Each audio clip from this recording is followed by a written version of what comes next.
दृष्टि और रुद्र ब्रेकफास्ट करके निकल जाते हैं। दोनों पहले मेरा आशियाना के अपार्टमेंट में जाते हैं। दृष्टि वहां से अपनी जरूरत का सामान लेने लगी। वहां आलमीरा में एक ब्लैक सूटकेस था जो पासवर्ड प्रोटेक्टेड था। रुद्र ने उसे देखा पर दृष्टि से कुछ पूछा नहीं। कुछ देर में विक्रम भी वहां आ गया। विक्रम ने सारा सामान कार में रख दिया और कार के बाहर खड़ा होकर उनका इंतजार करने लगा। रुद्र और दृष्टि दोनों एक दूसरे का हाथ पकड़े लिफ्ट की तरफ जा ही रहे थे कि उन्हें सीढ़ियों पर से किसी की रोने की सिसकियों की आवाज आई। उन दोनों ने जाकर देखा तो एक 19-20 ईयर का लड़का रो रहा था। रुद्र ने उससे पूछा, लड़के क्या नाम है तुम्हारा और तुम रो क्यों रहे हो?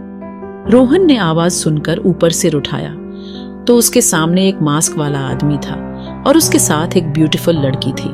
रोहन अपने आंसुओं को साफ करते हुए बोला, बड़े भाई तुम मेरी परेशानी नहीं समझ पाओगे। रुद्र बोला, जब तक अपनी प्रॉब्लम एक्सप्लेन नहीं करोगे तो मैं समझूंगा कैसे? हो सकता है शायद मैं तुम्हारी कुछ हेल्प कर सकता हूं अगर तुम्हारी परेशानी पता चल जाए। रुद्र की बात सुनकर रोहन थोड़ा कंफर्टेबल हुआ। फिर उसने धीरे से कहा, आज हमारे कॉलेज में RSR ग्रुप का कैंपेन है। वो इंटर्नशिप के लिए कुछ बेस्ट स्टूडेंट्स को सिलेक्ट करेंगे। हाँ तो इसमें परेशानी क्या है? रुद्र ने कहा। रोहन बोला, जो मेरे फ्रेंड्स थे उन्होंने मेरा मॉडल जो मेरा ड्रीम प्रोजेक्ट है उसे मेरे से छीनकर तोड़ दिया। अब मेरे पास कुछ नहीं है जिससे मैं RSR ऑटोमोबाइल्स में इंटर्नशिप कर सकता था। उस प्रोजेक्ट मॉडल पर मैं पिछले 2 सालों से तैयारी कर रहा था। अच्छा वैसे क्या था तुम्हारा प्रोजेक्ट? रुद्र ने कहा। World's best speed autopilot sports car बनाना। रुद्र को भी उसकी बातों में इंटरेस्ट आ रहा था। और वैसे तुम ये बनाते कैसे? रुद्र ने पूछा। मैं एक सॉफ्टवेयर चिप पर काम कर रहा हूँ जिसमें कार सेंसर्स को कंट्रोल करने की ऐसी एबिलिटी हो जो 1 माइक्रोसेकंड से भी कम टाइम में रिएक्ट कर सके और कार ऑल टाइम कंट्रोल में हो, चाहे कार की स्पीड 400 किलोमीटर पर आवर ही क्यों ना हो। रोहन के क्रिएटिव आइडिया ने रुद्र को इम्प्रेस कर दिया। दृष्टि भी उसकी बात सुनकर इम्प्रेस हो गई थी। रुद्र ने कहा, तुम्हें इंटर्नशिप करने की कोई जरूरत नहीं है। You are permanently selected in RSR group. Rudra की बात सुन रोहन हैरान रह गया। बड़े भाई अब आप भी मेरे साथ मजाक कर रहे हो? परमानेंट जॉब, वो भी RSR ग्रुप में? तभी हंसते हुए दृष्टि ने कहा, क्या तुम अपने सामने खड़े इस खड़ूस इंसान को जानते हो? नहीं दीदी, वैसे मुझे तो ये खड़ूस नहीं लग रहे। हाँ अभी नहीं लग रहे, नाम पता लगने के बाद लगने लगेंगे। दृष्टि ने रुद्र की टांग खींचते हुए कहा। रुद्र ने कहा, वाइफी आज का बदला मैं रात को लूंगा। रोहन खिलखिलाकर हंसने लगा। फिर रुद्र ने अपनी पॉकेट से एक गोल्डन कार्ड निकालकर रोहन को दिया। रोहन उस पर नाम पढ़कर हैरान हो गया। आप RSR है? रुद्र ने रोहन से कहा, तुम मुझे भाई ही बुलाओगे और ये तुम्हारी भाभी। रोहन ने भी कहा, जी भाई। तभी दृष्टि बोली, अगर सॉफ्टवेयर डेवलप करने में कोई परेशानी हो तो मुझसे कांटेक्ट कर लेना। रुद्र को वैसे तो पता था कि दृष्टि ने सॉफ्टवेयर इंजीनियरिंग में PhD की है, पर उसने अनजान बनते हुए कहा, पर तुम तो फैशन डिजाइनर हो ना? डियर हबी, आपकी दृष्टि ने सॉफ्टवेयर इंजीनियरिंग में PhD की है। रोहन तो ये सुनकर बहुत खुश हुआ। भाभी क्यों ना हम एक साथ मिलकर इस प्रोजेक्ट पर काम करें? दृष्टि ने कहा, मैं डेली तो तुम्हारे साथ काम नहीं कर पाऊंगी, पर जब भी तुम्हें मेरी जरूरत होगी मैं आ जाया करूंगी। और हाँ, मेरे पास तुम्हारे लिए कुछ है।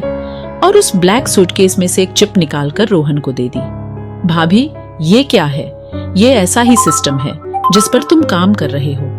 ये सॉफ्टवेयर मैंने 4 साल पहले बनाया था। शायद इससे तुम्हें कुछ हेल्प मिल सके। और हाँ, ये और किसी के हाथों में नहीं जाना चाहिए। दृष्टि की बात सुन रुद्र और रोहन दोनों ही हैरान थे। आगे दृष्टि ने रोहन से कहा, इस दुनिया में तुम्हें अपनी समझ से ही आगे बढ़ना पड़ेगा।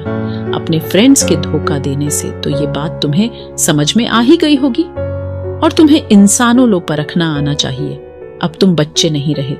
रोहन ने कहा, ठीक भाभी, अब मैं इन सब बातों का हमेशा ध्यान रखूंगा और हमारे साथ आओ, मैं तुम्हें विक्रम से मिला देता हूँ। रुद्र रोहन से कहता है, धोखेबाजों को सिलेक्ट मत करना, चाहे वो कितने ही काबिल क्यों ना ही, और वहां से दृष्टि के साथ निकल जाता है। विक्रम रोहन से बोला, चले तो कॉलेज की सैर करने? रोहन बोला, जी सर। ये सर या बॉस नहीं, मुझे भी RSR की तरह भाई ही बोलोगे। तुम रेडी हो जाओ, फिर कॉलेज चलते हैं। भाई मेरे पास ऐसे ही कपड़े हैं, रोहन ने कहा। अब ये सब नहीं चलेगा। आज से तुम RSR को प्रेजेंट करोगे। ये कहकर विक्रम रोहन को अपने साथ एके फैशन फ्यूजन में ले जाता है। एके फैशन फ्यूजन के शहर में कई स्टोर थे। देश के सभी राज्यों में इनकी ब्रांच थी, पर किसी को ये नहीं पता था इसमें RSR भी 51% शेयर होल्डर है, क्योंकि सबको ये पता था कि इस कंपनी की शुरुआत रुद्र रायजादा और आरव कपूर ने की थी। पर किसी को ये थोड़ी पता था कि रुद्र ही RSR है जिससे पूरी दुनिया खौफ खाती है। 20 मिनट्स में रोहन का मेक ओवर हो गया। उसने ब्राउन कलर का ब्रांडेड सूट पहना हुआ था। उसके हेयर परफेक्टली सेट थे। वो देखने में पतला था, पर किसी प्रिंस से कम नहीं लग रहा था।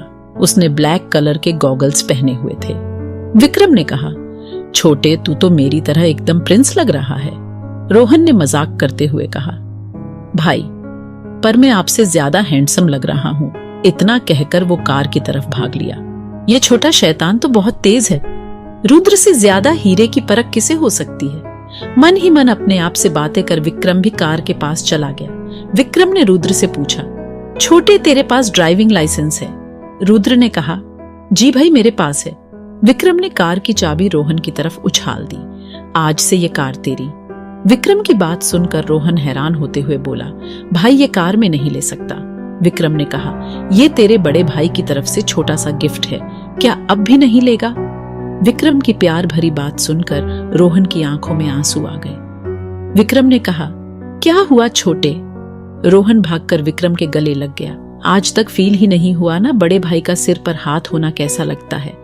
अब मेरी भी फैमिली है, अब मैं अनाथ नहीं हूं। बस कर छोटे, मुझे भी रुलाएगा क्या? चल अब कार चला, हम लेट हो रहे हैं। दूसरी तरफ दृष्टि सामान रखने रुद्र के साथ घर आ जाती है। अपना सारा सामान रूम में सेट कर देती है। जब देखती है रुद्र अभी तक रूम में नहीं आया है, तो दृष्टि ब्लैक सूटकेस में से स्पेशल एडिशन प्राइवेट फोन से किसी को कॉल लगाती है।